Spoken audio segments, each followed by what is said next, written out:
massacre de Thiaroye. En 1857, le régiment des tirailleurs sénégalais est créé par la France sous l'initiative du gouverneur Louis Faidherbe au Sénégal. À cette époque, la France développe son empire colonial en Afrique de l'Ouest et a besoin de soldats pour maintenir son autorité et participer à ses guerres. Contrairement à ce que le nom pourrait laisser croire, les tirailleurs sénégalais ne venaient pas uniquement du Sénégal. Ils étaient recrutés dans plusieurs territoires de l'Afrique occidentale française, que ce soit la Côte d'Ivoire, le Mali, Madagascar ou encore le Bénin. Le nom tirailleurs sénégalais lui était attribué parce que le premier régiment de soldats provenait du Sénégal. Dès la Première Guerre mondiale, on estime que 200 000 d'entre eux ont été déployés sur le champ de bataille, souvent envoyés en première ligne. Lorsque la Seconde Guerre mondiale éclate en Europe, la France fait de nouveau appel à ses colonies. Des milliers d'Africains sont recrutés, parfois de force, pour défendre une patrie qui n'est pas la leur. En 1940, lors de la défaite française face à l'Allemagne nazie pendant la Battle of France, des milliers de tirailleurs sénégalais sont faits prisonniers. Beaucoup sont exécutés sommairement, victimes du racisme nazi. D'autres sont envoyés dans des camps de détention où ils subissent des conditions de vie très difficiles. Après plusieurs années de captivité, la situation militaire change. Les forces alliées reprennent le dessus et permettent la libération de la France occupée.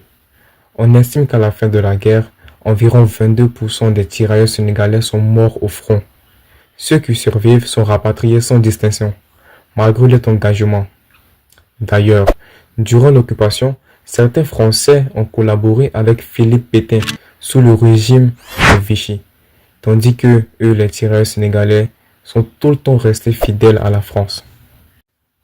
Le 21 novembre 1944, les tirailleurs rapatriés arrivent à Thiaroye, un camp militaire situé près de Dakar. Ils doivent ensuite regagner leurs territoires respectifs. Il leur est promis que le solde et primes de guerre leur seront versés.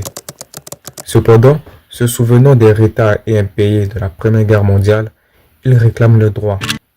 Craignant donc une révolte, l'armée française rassemble les soldats dans la cour du camp.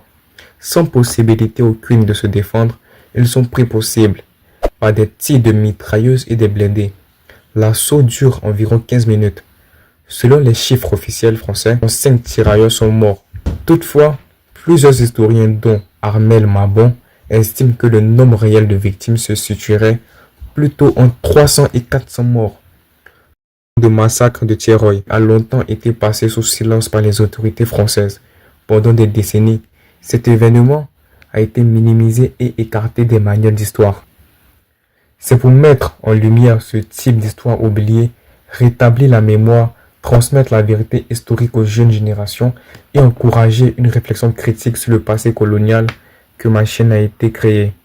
Je vous invite donc à liker et partager la vidéo. Et à plus pour de nouvelles vidéos.